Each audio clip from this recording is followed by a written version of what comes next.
नमस्कार दोस्तों, आप सभी का स्वागत है मेरे YouTube चैनल बिहेव एजुकेशन उपकार पे। ठीक है, आपकी जो शिक्षा है उसे एक व्यवहारिक रूप प्रदान करना हमारा क्या है, उद्देश्य है। ठीक है, तो आज बात करेंगे हम किसके बारे में, वेदों के बारे में बात करेंगे, उनके जो उपवेद हैं उनके बारे में बात करेंगे, उपवेदों जो वेदांग आए उनके बारे में चर्चा करेंगे, वहीं पुराण और उपनिषद का भी क्या लेंगे, हम महत्वपूर्ण तथ्यों को लेंगे। संपूर्ण निचोड़ है इसका। ठीक है, वेद, उपवेद, वेदांग, पुराण, उपनिषद।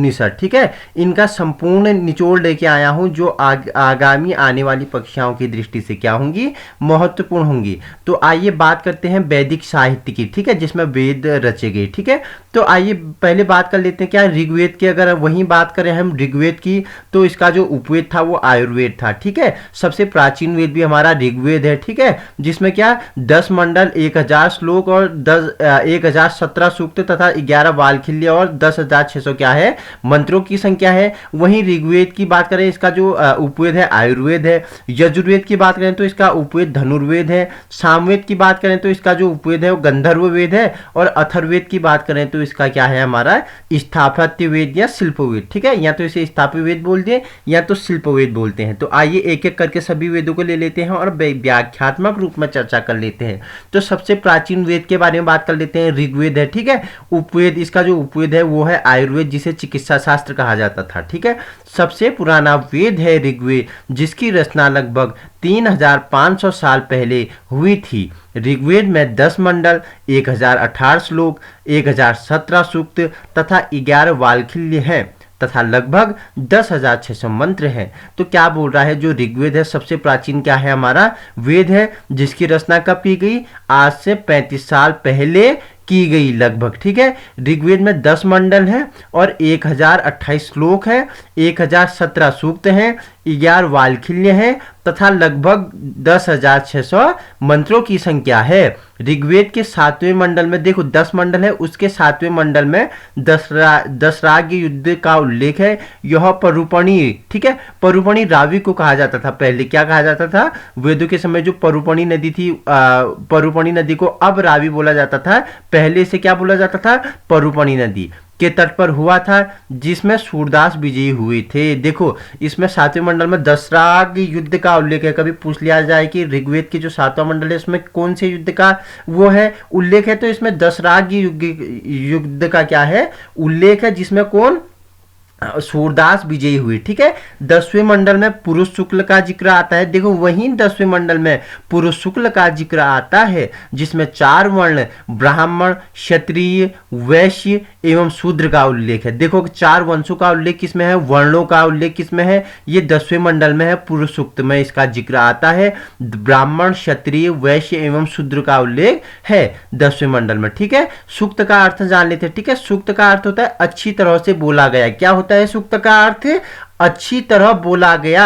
ये विभिन्न देवी देवताओं की स्तुति में रचा गया। ठीक है, जो सूक्त होते हैं क्या, विभिन्न देवी देवताओं की स्तुति में रचा गया है। इनमें से 3 देवता बहुत महत्वपूर्ण है। देखो इनमें से 3 देवता बहुत महत्वपूर्ण है, अग्नि हो गए, इंद्र हो गए, सोम हो गए। ठीक है, इंद्र जी के बारे में जान लेते हैं। इंद्र आग के देवता को कहते हैं, आपको पता है। ठीक है, वहीं इंद्र की बात न, अग्नि आग के देवता को कहते हैं। ठीक है, वहीं इंद्र की बात करें तो इंद्र युद्ध के देवता को कहते हैं, आप सभी को पता है। वहीं सोम की बात करें, सोम में एक पौधा होता है जिससे विशेष प्रकार का पेय बनाया जाता है। ठीक है, सोम क्या होता है, एक पौधा होता है जिससे विशेष प्रकार का पेय बना जाता है। ऋग्वेद काल में इंद्र महत्वपूर्ण देवता था। इन्हें ऋग्वेद में पुरंदर कहा गया। देखो इंद्र को ऋग्वेद में क्या कहा गया, और देखो ऋग्वेद में महत्वपूर्ण देवता कौन थे, हमारे इंद्र थे, और इन्हें ऋग्वेद में क्या कहा गया, वेरी इंपॉर्टेंट है, आपको ऐसे प्रश्न कहीं नहीं मिलेंगे। ऋग्वेद में इंद्र को क्या कहा गया, पुरंदर कहा गया। ठीक है, याद रखना, पुरंदर कहा गया। ऋग्वेद में सर्वाधिक पवित्र नदी के रूप में सरस्वती का वर्णन हुआ है। देखो वही बात क्या आती है, जो सर्वाधिक पवित्र नदी है ऋग्वेद में कौन सी है, सरस्वती का वर्णन हुआ है। तथा उषा, आदिति, सूर्या जैसी देवियों का भी उल्लेख है। किसकी, उषा, आदिति, सूर्या जैसी देवियों का भी क्या है, उल्लेख है। सत्यमेव जयते मुंडकोपनिषद तथा अष्टमा सद्गमय ऋग्वेद से लिया गया है। और गायत्री का मंत्र, गायत्री मंत्र है, उसका उल्लेख भी ऋग्वेद में मिलता है। देखो याद रखना, प्रश्न पूछता है सत्यमेव जयते कहां से लिया गया है, मुंडकोपनिषद से लिया गया है। ठीक है, वहीं अष्टमा सद्गमयम, ठीक है, कहाँ से लिया गया है? ऋग्वेद से लिया गया है। वहीं गायत्री मंत्र कहाँ से लिया गया है? इसका भी उल्लेख ऋग्वेद में मिलता है, याद रखना, वेरी इंपॉर्टेंट फैक्ट है। सत्यमेव जयते कहाँ से लिया गया है? मुंडकोपनिषद, अस्तोमा सद्गमय तमसोमा ज्योतिर्गमय मृत्युमा अमृतगमयम है। हे ईश्वर हमें असत्य से सत्य की ओर ले चलो है, और क्या? अंधकार से प्रकाश की ओर ले चलो, और क्या बोलता है कि मृत्यु से अमृत तत्व की ओर ले चलो। अस्तोमा सद्गमय ऋग्वेद से लिया गया है। वहीं गायत्री मंत्र ओम भूर्भुवः स्वः तत्सवितुर्वरेण्यं भर्गो देवस्य धीमहि धियो यो नः प्रचोदयात्। इसको जपने से आपके सारे दुख हट जाएंगे। इसको जपने से आप बहुत सुखी होगे। इसको जपने से आपका ध्यान एकाग्र होगा। किसको जपने से? गायत्री मंत्र से। तो आपको याद होना चाहिए, ठीक है। कहाँ से लिया गया है? ऋग्वेद में मिलता है इसका उल्लेख, ठीक है। तो हमने ऋग्वेद के बारे में बात कर लेते हैं। अब इसका जो दूसरा आता है वो आता है यजुर्वेद। यजुर्वेद का उपवेद धनुर्वेद। धनुर्वेद किससे संबंधित है? युद्ध शास्त्र से संबंधित है। देखो धनुष क्या होता है? युद्ध में कार्य करने वाला एक यंत्र होता है। क्या होता है? धनुष। धनुष समझने की कोशिश करना, ठीक है। धनुष से क्या लेना है? धनुष लेना है। और धनुष क्या होता है? युद्ध में काम करने वाला होता है। तो धनुर्वेद का संबंध क्या हो गया? युद्ध शास्त्र से संबंधित हो गया, ठीक है। तो आइए इसके बारे में चर्चा कर लेते हैं व्याख्यात्मक रूप में। यजुर्वेद कर्मकांड प्रधान ग्रंथ है। इसके पाठ करने वाले ब्राह्मण को अधर्व्यु कहा जाता है। देखो जो ये यजुर्वेद का जो पाठ करता है उसको क्या कहा जाता है? उसे अधर्व्यु कहा जाता है, ठीक है। यजुर्वेद में दो भागों में विभक्त है। देखो यजुर्वेद क्या है? दो भागों में विभक्त है। एक हो गया कृष्ण यजुर्वेद, दूसरा हो गया शुक्ल यजुर्वेद। तो कृष्ण यजुर्वेद किस में है? गद्य में रचा गया है। वहीं शुक्ल यजुर्वेद पद्य में रचा गया है, ठीक है। गद्य में रचा गया कृष्ण यजुर्वेद के संकलन कौन है? महर्षि वेद व्यास जी हैं। और दूसरा कौन है? तैत्तिरीय संहिता है, ठीक है। आइए इसके बारे में और व्याख्यात्मक रूप में चर्चा कर लेते हैं। प्राचीन काल में इसकी 101 शाखाएं थी, परंतु वर्तमान में केवल 5 शाखाएं हैं। काठक, कपिष्टल, मैत्रायणी, तैत्तिरीय और वात्स्यायनीय, ठीक है। क्या बोला कि वर्तमान में क्या है? इसकी केवल 5 शाखाएं हैं, और पहले कितनी थी? 101 शाखाएं थी। वो 5 शाखाएं कौन कौन है अभी?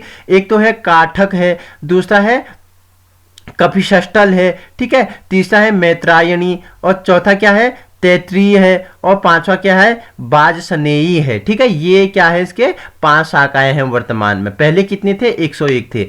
इसमें मंत्र और ब्राह्मण भाग मिश्रित है। इसमें क्या है? बोल रहा है कि मंत्र और ब्राह्मण भाग मिश्रित है। शुक्ल यजुर्वेद इसे सूर्य ने क्या बोला है? याज्ञवल्क्य का उपदेश के रूप में दिया गया है। सूर्य ने क्या दिया है? याज्ञवल्क्य के आदेश के रूप में दिया गया है। इसमें 15 शाखाएं थी, परंतु वर्तमान में क्या बोला है? माध्यनिन, जिसे क्या वात्स्यायनीय भी कहते हैं। क्या?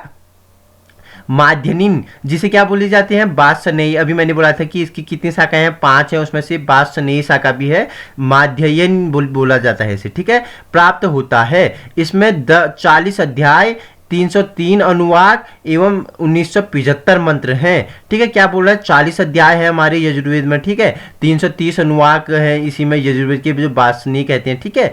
और क्या बोला कि 1975 मंत्र हैं। अंतिम अध्याय क्या है? बताओ मुझे, अंतिम अध्याय क्या है? ईशावास्योपनिषद है, ठीक है। ईशावास्योपनिषद है इसका अंतिम अध्याय, ठीक है। याद रखना आप, ईशावास्योपनिषद है इसका अंतिम अध्याय। तो ये हमने बात कर ली किसके बारे में? यजुर्वेद के बारे में, ठीक है। बात 2 कंप्लीट हो गई, ऋग्वेद, यजुर्वेद। तीसरा बात करते हैं सामवेद के बारे में। इसका उपवेद है गंधर्व वेद। गंधर्व वेद मतलब संगीत शास्त्र। देखो संगीत की ध्वनि से आप क्या हो जाते हो?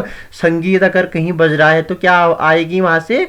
गंध या सुगंध। तो वहां से सुगंध आएगी, ठीक है। गंध से लेना है सुगंध। सुगंध कहां से आती है? संगीतों से आती है, ठीक है। तार से तार मिला के, ठीक है। जहां क्या होता है? उस आत्मा का परमात्मा से मिलन होता है। संगीत शास्त्र एक ऐसी दुनिया में ले जाता है जहां क्या शांति होती है, ठीक है।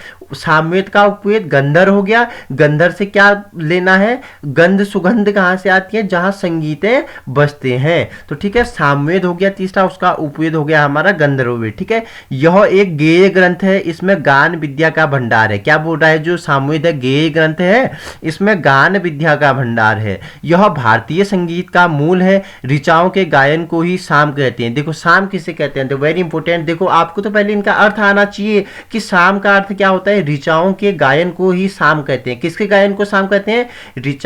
ऋचाओं के गान को साम कहते हैं। यह एक गेय ग्रंथ है, याद रखना, ठीक है। इसमें गान विद्या का भंडार, तो ठीक है। क्या साम किसे बोलते हैं? ऋचाओं के गायन को ही साम कहते हैं। आइए इसके रूप में और इसके बारे में महत्वपूर्ण फैक्ट, इंपोर्टेंट तथ्यों के बारे में जान लेते हैं, ठीक है। कि इस क्या बोला, इसकी 101 शाखाएं थी, परंतु आजकल वर्तमान समय में 3 ही प्रचलित में है। बोल रहा है जो सामवेद की थी कितनी थी? 101 शाखाएं थी, परंतु जो वर्तमान समय में इसकी 3 ही शाखाएं प्रचलित हैं, जिसमें क्या कोथुमीय हो गया, जेमिनीय हो गया और क्या बोल रहा है, राणानीय हो गया, ठीक है। कोथमीय हो गया, जेमिनीय हो गया, राणानीय हो गया, ठीक है। इसको पूर्वार्चिक और क्या बोलते हैं, उत्तरार्चिक में बांटा गया है। किसमें? पूर्वार्चिक और उत्तरार्चिक में बांटा गया है। पूर्वार्चिक में 4 कांड है, आग्नेय कांड, ऐन्द्र कांड, पवमान कांड और क्या बोल रहा है, आरण्य कांड। देखो इसको 2 भागों में विभक्त किया है। एक हो गया हमारा पूर्वार्चिक का भाग हो गया और दूसरा हो गया हमारा उत्तरार्चिक भाग हुआ। वहीं पूर्वार्चिक भाग को क्या 4 कांड है। पूर्वार्चिक में क्या है, आग्नेय कांड हो गया, इंद्र कांड हो गया, पवमान कांड हो गया और आरण्य कांड हो गया। चारों कांडों में कुल 640 मंत्र हैं। इन चारों कांडों में कितने मंत्र हैं? कुल 640 मंत्र हैं। और क्या बोल रहा है कि फिर क्या बोल रहा है, फिर महामायार्चिक, ठीक है, महानाम्यार्चिक के 10 मंत्र हैं। इस प्रकार पूर्वार्चिक में कुल 650 मंत्र हैं, 6 प्रपाठक हैं। कितने मंत्र हैं इसमें? टोटल पूर्वार्चिक में 650 मंत्र हैं और 6 प्रपाठक हैं। और उत्तरार्चिक की बात कर लेते हैं, ठीक है। इसमें 21 अध्यायों में बांटा गया है। इसे 21 अध्यायों में बांटा गया है, 9 प्रपाठक है। इसमें कुल 1225 मंत्र हैं। इस प्रकार जो सामदेव है उसमें कुल कितने हैं? 1875 मंत्र हैं। इसमें अधिकतर मंत्र ऋग्वेद से लिए गए हैं। देखो इसमें क्या, जो उत्तरार्चिक है इसमें अधिकतर मंत्र कहां से लिए गए हैं? ऋग्वेद से लिए गए हैं, ठीक है। सबसे प्राचीन वेद ऋग्वेद, ठीक है। उपवेद आयुर्वेद उसका, ठीक है, ऋग्वेद से लिए गए हैं। इसे उपासना का प्रवर्तक भी कहा जाता है। इसे क्या कहा जाता है? किस वेद को उपासना का प्रवर्तक कहा जाता है? तो हमारे किसको कहा जाता है उपासना का प्रवर्तक? अभी मैंने बताया था आपको किसको कहा जाता है, सामवेद को कहा जाता है, ठीक है। उपासना का प्रवर्तक किसे? सामवेद में जो उत्तरार्चिक भाग है उसमें इसका वर्णन है, ठीक है। अब बात करते हैं अथर्ववेद के बारे में, ठीक है। इसका उपवेद है जो वो है शिल्पवेद, ठीक है। शिल्पवेद भवन निर्माण कला, शिल्प से की भवन निर्माण कला होता है, ठीक है। अथर्व शब्द का अर्थ क्या होता है? पवित्र जादू। अर्थ को समझ लें, अथर्ववेद मतलब पवित्र जादू, ठीक है। अथर्ववेद में रोग निवारण, राजभक्ति, विवाह, प्रणय गीत एवं अंधविश्वासों का वर्णन किया है। प्रणय गीत उत्तराखंड की सीरीज में बताया है मैंने आपको, अगर आपने देखा नहीं है तो वहां जाके आप देख सकते हो, ठीक है। चौफुला हो गया, झुमेलो हो गया, ठीक है। ऐसे मैंने बहुत सारे गीत, बारामासी हो गया, छुदेड़ गीत हो गया, झुमेलो, बारामासी है, ये सब वहां प्रणय गीतों में इनकी चर्चा की है। उत्तराखंड का सीरीज अगर आप लोकगीतों में नहीं गए हैं, प्लेलिस्ट में जाके आप देख सकते हो प्रणय गीत किसे कहते हैं और कौन कौन से गीत महत्वपूर्ण है हमारे उत्तराखंड के लिए, ठीक है, वो आप वहां कर सकते हो। तो इसका जिक्र भी किसमें आता है? अथर्ववेद में, पवित्र जादू वाले में, ठीक है। अंधविश्वासों का वर्णन भी किसमें है? अथर्ववेद में है, ठीक है। इसमें गणित, विज्ञान, आयुर्वेद, समाजशास्त्र, कृषि विज्ञान आदि अनेक विषय वर्णित है। क्या बोल रहा है? जो अथर्ववेद है, गणित हो गया, विज्ञान हो गया, आयुर्वेद हो गया, समाजशास्त्र हो गया और कृषि विज्ञान आदि अनेक विषय वर्णित हैं। कुछ लोग इसमें मंत्र तंत्र भी खोजते हैं। देखो कुछ लोग क्या इसमें मंत्र तंत्र भी खोजते हैं। देखो बात ही की है पवित्र जादू की बात है, अथर का मतलब पवित्र जादू, अंधविश्वासों का वर्णन है, तो कुछ लोग इसमें मंत्र भी खोजते हैं, ठीक है, मंत्र तंत्र भी खोजते हैं। यह वेद जहां ब्रह्मा ज्ञान का आदेश करता है वहीं मोक्ष का उपाय भी बताता है। देखो जहां ब्रह्मा ज्ञान का क्या बताता है, ये आदेश करता है, उपदेश करता है, वहीं मोक्ष का उपाय भी कौन बताता है? हमारा अथर्ववेद बताता है। इसे ब्रह्मा वेद भी कहते हैं। देखो किस वेद को ब्रह्मा वेद के नाम से जाना जाता है? देखो ऐसे प्रश्न आपको कहीं नहीं मिलेंगे, ठीक है। मैंने बहुत जगहों से ढूंढ कर ये बनाए हैं आपके लिए कि आपके लिए क्या होगा, लड्डू वीडियो साबित होगा। ब्रह्मा वेद के नाम से किसको जाना जाता है? तो ये हमारे अथर्ववेद को जाना जाता है, ठीक है। याद रखना इसमें मुख्य रूप से अथर्ववेद और क्या बोल रहा है, अंगिरस ऋषियों के मंत्र होने के कारण अथर्ववेद अंगिरस भी कहते हैं। इसे क्या बोलते हैं? अथर्व अंगिरस भी कहते हैं। किसे? अथर्ववेद को। क्यों कहते हैं? क्योंकि इसमें अथर्व वर्ण और अंगिरस ऋषियों का मंत्र होने के कारण इसे अथर्व अंगिरस भी कहते हैं। यह 20 खंडों में विभक्त है। कितने खंडों में विभक्त है? ये 20 खंडों में विभक्त है, याद रखना, ठीक है, 20 खंडों में विभक्त है। हमारा अथर्ववेद कितने खंडों में विभक्त है?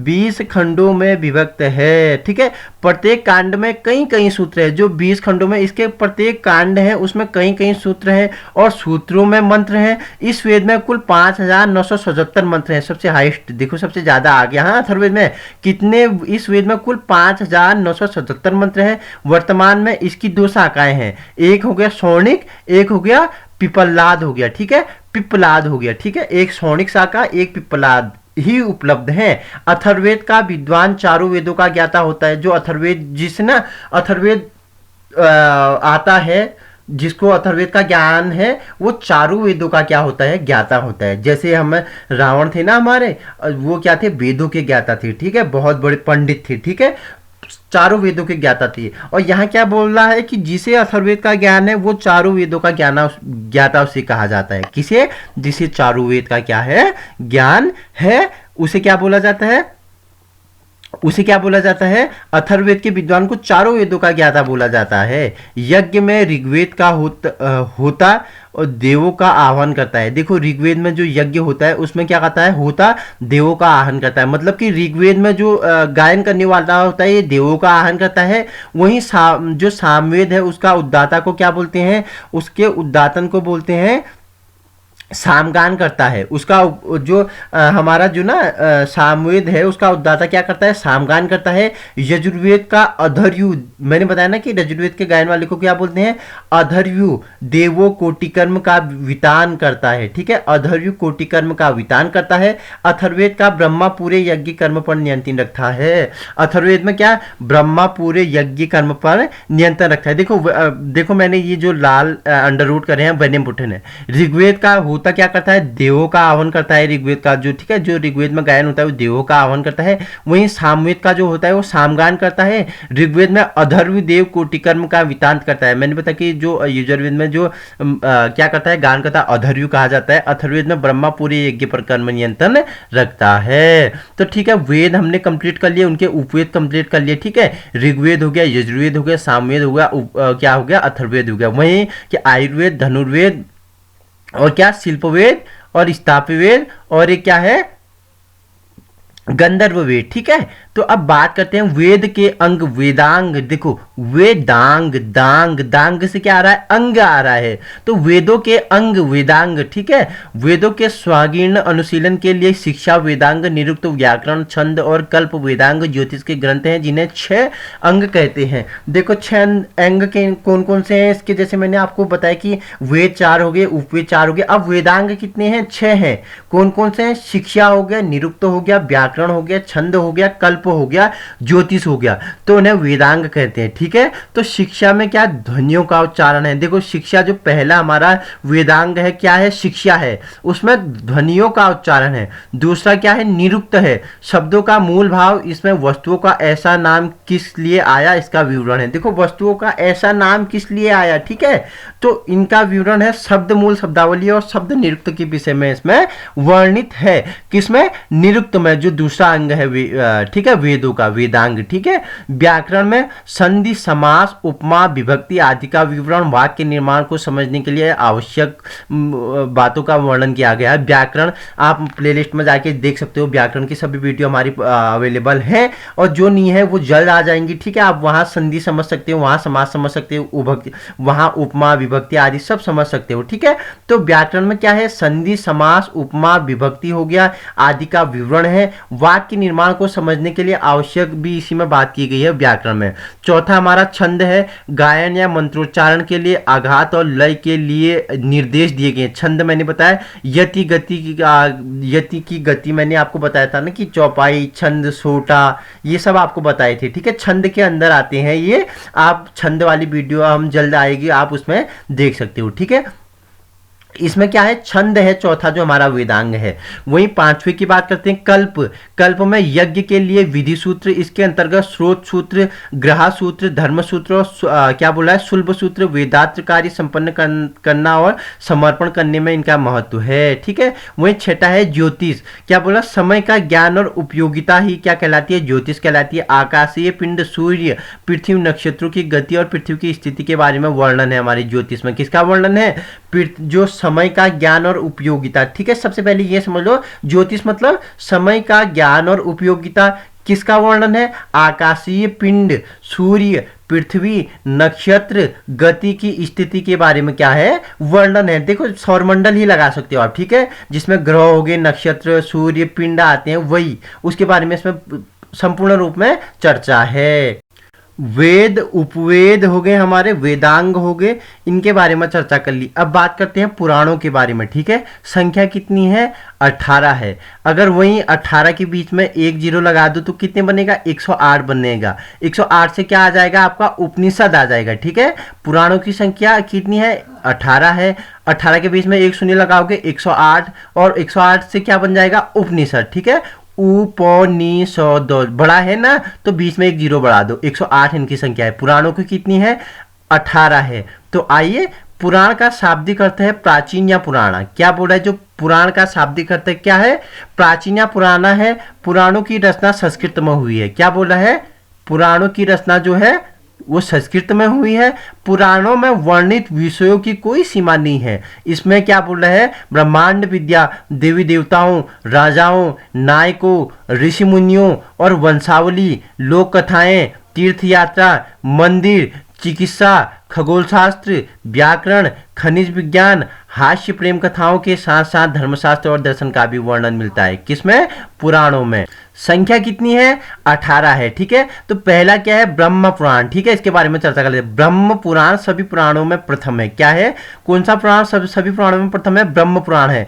वेद व्यास जी ने सबसे पहले 2 भागों में युक्त ब्रह्म पुराण का ही संकलन किया था। वेद व्यास जी ने सबसे पहले ब्रह्म पुराण का 2 भागों में संकलन किया था। श्लोकों की संख्या कितनी है? 10,000। आपके लिए यही इंपोर्टेंट रखता है कि ब्रह्म पुराण में कितने श्लोक हैं, तो 10,000 श्लोक है। 2 भागों से युक्त है, पूर्व भाग, उत्तर भाग। ठीक है, इसमें 2 भाग है, एक पूर्व भाग हो गया, एक उत्तर भाग हो गया। टोटल श्लोकी की संख्या कितनी है ब्रह्म पुराण में? 10,000 है। दूसरा बात कर लेते हैं पद्म पुराण। ठीक है, श्लोक संख्या कितनी है? 55,000 है। ठीक है, क्या बोल रहा है कि पद्म पुराण 5 खंडों से युक्त है। सृष्टि खंड, भूमि खंड, स्वर्ग खंड, पाताल खंड, उत्तर खंड। देखो क्या है कि सृष्टि की रचना हुई, भूमि प्रचलन में आया। ठीक है, उससे फिर स्वर्ग और नरक जैसे वो आए, स्वर्ग नरक पाताल जैसे क्या आई स्थितियां पैदा हुई, उससे उत्तरखंड। ठीक है, देखो सृष्टि खंड, भूमि खंड, स्वर्ग खंड, पाताल खंड, उत्तरखंड। तो किसमें? पद्म पुराण में। पद्म पुराण में कितने खंड हैं? 5 खंड हैं। वही सृष्टि खंड महर्षि पुलस्त्य द्वारा भीष्म को सृष्टि उत्पत्ति के बारे में चर्चा की है। भूमि खंड में शिव शर्मा की प्राचीन कथा, सुव्रत कथा। ठीक है, भूमि खंड में शिव शर्मा की प्राचीन कथा है और सुव्रत कथा है, और भी है लेकिन ये इंपोर्टेंट है। और क्या बोले कि स्वर्ग खंड में पृथ्वी से संपूर्ण लोकों की स्थिति एवं तीर्थ यात्रियों के बारे में क्या है? अध्ययन है। किसमें? स्वर्ग खंड में। ठीक है, पाताल खंड में श्री राम की जो राज्याभिषेक हो गया, पुलत्स्य वंश का वर्णन के बारे में चर्चा है। उत्तरखंड में भगवान शिव के द्वारा गौरी के प्रति कहा पर्वतापाख्यान, राजा सागर की कथा हो गया, भगवान नरसिंह कथा होगी, महर्षि भृंग द्वारा भगवान विष्णु की परीक्षा होगी, गीता महात्म्य हो गया, श्रीमद् भगवत गीता महात्म्य हो गया। ठीक है, ये उत्तरखंड में क्या है?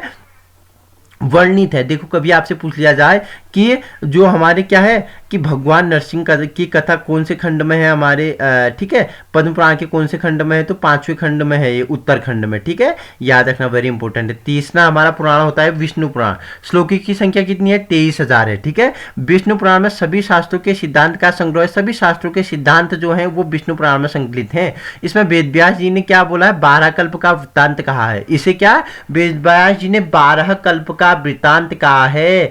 किस पुराण को वेद व्यास जी ने 12 कल्प का वृत्तांत कहा गया है? तो विष्णु पुराण को। याद रखना, कितने श्लोकों की संख्या? 23,000 है। ठीक है, इसमें भी 2 भाग हैं, पूर्व भाग, उत्तर भाग। तो पूर्व भाग में देवताओं की उत्पत्ति, समुद्र मंथन की कथा आपने देखा होगा कि समुद्र मंथन के समय क्या हुआ था, है कि जो घड़ा था उसमें कलश था, उसमें अमृत निकला था। वो सुनी होगी, अगर नहीं देखिए एक बार देख लीजिए, आप अच्छे से समझ जाओगे। पूर्व भाग में देवताओं की उत्पत्ति, समुद्र मंथन की कथा, प्रजापति दक्ष के वंश का वर्णन, ध्रुव तथा पृथ्वी का चरित्र वर्णन हो गया, प्रहलाद की कथा हो गया, और पृथ्वी, पाताल और नरकों का वर्णन इसमें है पूर्व भाग में विष्णु पुराण के। ठीक है, वहीं उत्तर भाग में अनेक पुण्य व्रत हो गए, यम नियम, धर्मशास्त्र, अर्थशास्त्र, वेदांत। अर्थशास्त्र के रचयिता कौन है? बताओ। कौटिल्य, विष्णुगुप्त, चाणक्य, ठीक है, एक ही है हमारी, कौन है, चाणक्य के नाम से जाना जाता है, विष्णुगुप्त के नाम से जाना जाता है और कौटिल्य के नाम से जाना जाता है, ठीक है। इनका जो अर्थशास्त्र था वो राजनीति से संबंधित था, ठीक है। कौटिल्य का अर्थशास्त्र किससे संबंधित था, राजनीति से शास्त्र था। जो वर्तमान अर्थशास्त्र है उसके जनक कौन है, एडम स्मिथ, ठीक है, उसके एडम स्मिथ। अगर अर्थशास्त्र की बात करें तो क्या है, धन के शास्त्र, ठीक है। वर्तमान समय में धन के शास्त्र था, लेकिन जो प्राचीन समय में था, चंद्रगुप्त मौर्य के समय में हो गया, चाणक्य के समय में, उस समय जो अर्थशास्त्र का अर्थ था वो था राजनीति शास्त्र, कूटनीति से था, याद रखना, ठीक है। ज्योतिष, स्रोत, मंत्र आदि विद्याओं का वर्णन, बाह्रकल्प का वृत्तांत उत्तर भाग में वर्णित है। वहीं बात कर लेते हैं वायु पुराण। श्लोकों की संख्या 24,000 है, ठीक है। वायु पुराण में वायुदेव के श्रितकल्प के प्रसंग में धर्मों का प्रयोग उपदेश किया है, इसलिए इसे वायु पुराण कहते हैं। चूंकि वायु पुराण में भगवान शिव की कथाओं का ही विशेष रूप से वर्णन है, इसलिए अन्य मान्यताओं से इसे शिव पुराण भी कहा जाता है। देखो कौन से पुराण को शिव पुराण के नाम से भी जाना जाता है, वायु पुराण को शिव पुराण के नाम से भी जाना जाता है। क्यों जाना जाता है, क्योंकि इसमें जो शिव जी हैं उनके विशेष कथाओं का वर्णन है इसमें, तो इसे शिव पुराण के नाम से भी जाना जाता है। आपसे एक प्रश्न है ये कि सबसे पुराना जो पुराण है वो कौन सा है, प्राचीन पुराण कौन सा है, ठीक है। कमेंट बॉक्स में आप डालना, नहीं तो अभी बाद में मैं आपको बताता हूं कि सबसे पुराना पुराण कौन है, ठीक है। शिव पुराण, वायु पुराण, ठीक है, एक ही हो गए ये, ठीक है। और इसमें भी दो भाग है, पूर्व भाग हो गया, उत्तर भाग हो गया। देखो पूर्व भाग में अलग अलग मंत्रोत्तरों के राजाओं के वंश हो गए, ठीक है, वंश का वर्णन हो गया, गयासुर की वध की कथा हो गई, अलग अलग मास महीनों का महात्म हो गया। जो मास होते हैं, महीने होते हैं, ठीक है, चैत, बैसाख है, फाल्गुन है, ये आश्विन, ये इनका क्या हो गया, वर्णन हो गया। अभी इंग्लिश कैलेंडर के जनवरी, फरवरी, मार्च हो गए, ठीक है। वैसे उसमें क्या होता है, आपको याद है उसमें क्या होता है, हमारे उसमें होता है फाल्गुन, अश्विन, माघ, चैत्र, बैसाख, ठीक है, ऐसे होते हैं, याद रख लेना। महात्मा दान धर्म और क्या बोल रहा है कि राज धर्म का भी वर्णन है। पृथ्वी, आकाश, पाताल में विचरने वाले जीवों, जो पृथ्वी, आकाश और पाताल में विचरने वालों के जीवों का भी वर्णन किसमें है, हमारे किसमें है, वायु पुराण के पूर्व भाग में है। उत्तर भाग में क्या है, शिव संहिता, नर्मदा जी का महात्म्य हो गया, उनके तीर्थों का विस्तार से वर्णन हो गया, भगवान शिव का चरित्र एवं लीला भी किसमें है, वायु पुराण के उत्तर भाग में। नेक्स्ट है पांचवा भागवत पुराण। भागवत पुराण, ठीक है, श्रीमद् भगवत पुराण जी की आरती, ऐसा है क्या है पापियों को पाप से है तारती, ठीक है। ओम नमः भगवते वासुदेवाय नमः, इतना बोलने से आपके सारे जो देवी देवताओं हैं उनका क्या हो जाता है, नमन हो जाता है। आप सुबह सुबह उठें, ओम नमः भगवते वासुदेवाय नमः से क्या करें, उच्चारण करें और अपना दिन को शुभ बनाएं।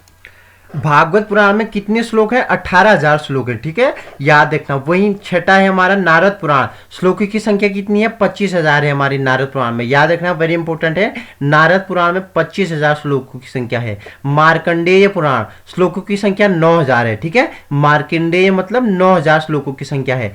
क्या बोल रहा है, अग्नि पुराण 15,000 इसमें श्लोक है। अग्नि पुराण में अग्निदेव ने महर्षि में ईशान कल्प का वर्णन किया है, ईशान कर्ण का वर्णन किया है हमारे अग्नि पुराण में, 15,000 श्लोक है, ठीक है। वहीं भविष्य पुराण के बारे में बात कर लेते हैं, ठीक है, फ्यूचर के बारे में, ठीक है, फ्यूचर है, ऐसा है। भविष्य पुराण श्लोकों की संख्या 14,000। भविष्य पुराण 5 भागों में युक्त है। ब्रह्म पर्व, वैष्णव पर्व, शैव पर्व हो गया और सौर पर्व हो गया और प्रतिष्क पर्व हो गया, ठीक है, याद रखना। 4 पर्व हमारे वेरी इंपॉर्टेंट है। ब्रह्मा पर्व हो गया, ब्रह्मा जी की महिमा, सूर्यदेव का चरित्र इसमें वर्णन है, ठीक है। वहीं वैष्णव पर्व में क्या है, भगवान विष्णु की महिमा है, ठीक है, वैष्णव से वैष्णव विष्णु जी का, ठीक है।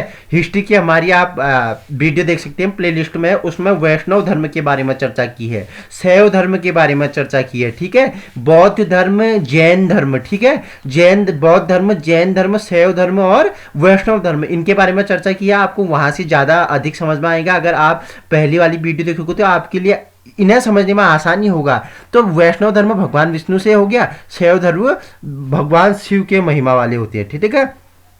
सौर पर्व सूर्यदेव की महिमा होगी। और प्रतिष्ठ पर्व पुराणों में उपसंहार का वर्णन, भविष्य की कथा है, ठीक है। भविष्य पुराण में 5 खंडों में बता दिया मैंने आपको, ठीक है। वहीं ब्रह्म वैवर्त पुराण के बारे में बात करते हैं। श्लोकों की संख्या 18,000 है। यह 4 भागों में विभाजित है। क्या बोल रहे हैं? ब्रह्म खंड हो गया सृष्टि वर्णन है, इसमें प्रकृति खंड हो गया श्री कृष्ण की महिमा है, ठीक है। गणेश खंड कार्तिकेय तथा गणेश जी की उत्पत्ति है। श्री कृष्ण खंड श्री कृष्ण के जन्म की कथा है। देखो और भी बहुत चीजें इनसे संबंधित है, ऐसा नहीं कि एक एक, जैसे ब्रह्म खंड में क्या है? सृष्टि वर्णन ही, और भी बहुत चीज है, ठीक है। पृथ्वी के बारे में वर्णन हो गया, सृष्टि की रचना कैसे हुई, ठीक है, बहुत चीजें। और वही प्रकृति खंड में भी मैंने वेरी इंपॉर्टेंट लिया, श्री कृष्ण की महिमा हो गया। गणेश खंड में कार्तिकेय गणेश जी की उत्पत्ति होगी, और श्री कृष्ण खंड में श्री कृष्ण के जन्म की कथा होगी, ठीक है। अब नेक्स्ट है लिंग पुराण, ठीक है। श्लोक कितने हैं? 11,000 है, ठीक है। 12 पुराण, नेक्स्ट है 24,000, ठीक है। 12 पुराण में श्लोक कितने हैं? 24 पुराण है।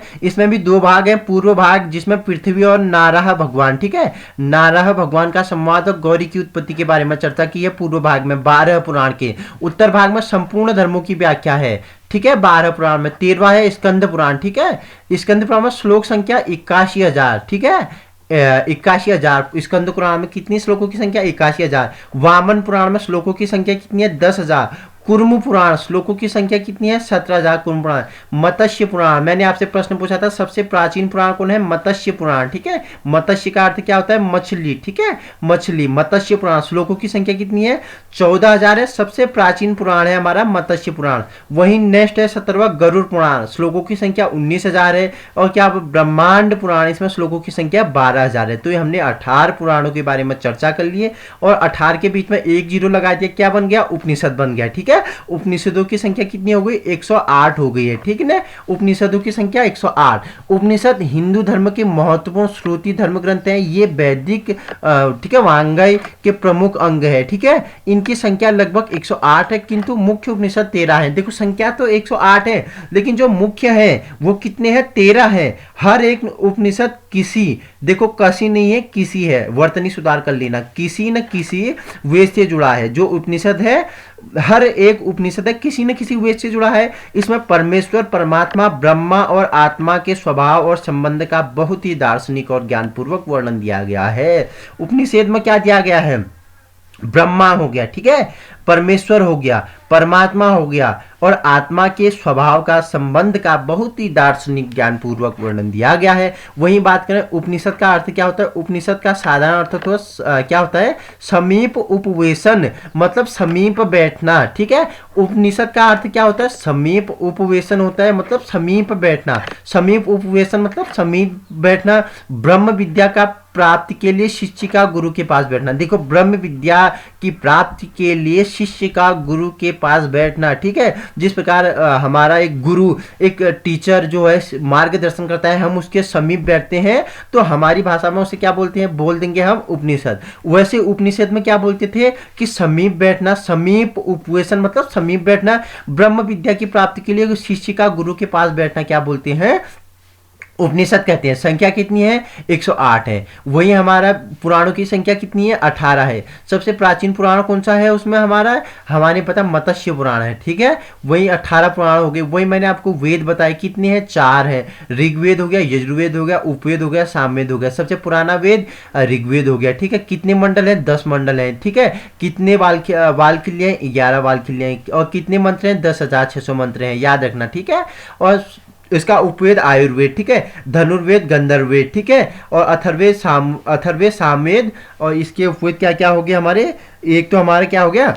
गंधर्व वेद हो गया, और एक क्या हो गया? स्थापत्य वेद हो गया, ठीक है। ये हमारे वेद हो गए। वेदांग मैंने आपको बताया, ठीक है। क्या क्या बताया? शिक्षा, निरुक्त, छंद, कल्प, व्याकरण, ज्योतिष, ये मैंने वेदों के अंगों के बारे में चर्चा की। तो आज का हमारा क्या होता है? ये आज का सीरीज जो हमारा संपूर्ण निचोड़ था वेदों पे, ठीक है, उपवेदों पे, ठीक है। और क्या हमारे वेदांगों पे, पुराणों पे, उपनिषद पे संपूर्ण निचोड़ के बारे में व्याख्यात्मक रूप में चर्चा की है, जो आपकी आगामी वाली परीक्षाओं से क्या होगी? संबंधित होगी। वही बात करते हैं मुंडकोपनिषद से क्या लिया गया है? सत्यमेव जयते लिया गया, ठीक है। गायत्री मंत्र कहाँ से लिया गया है?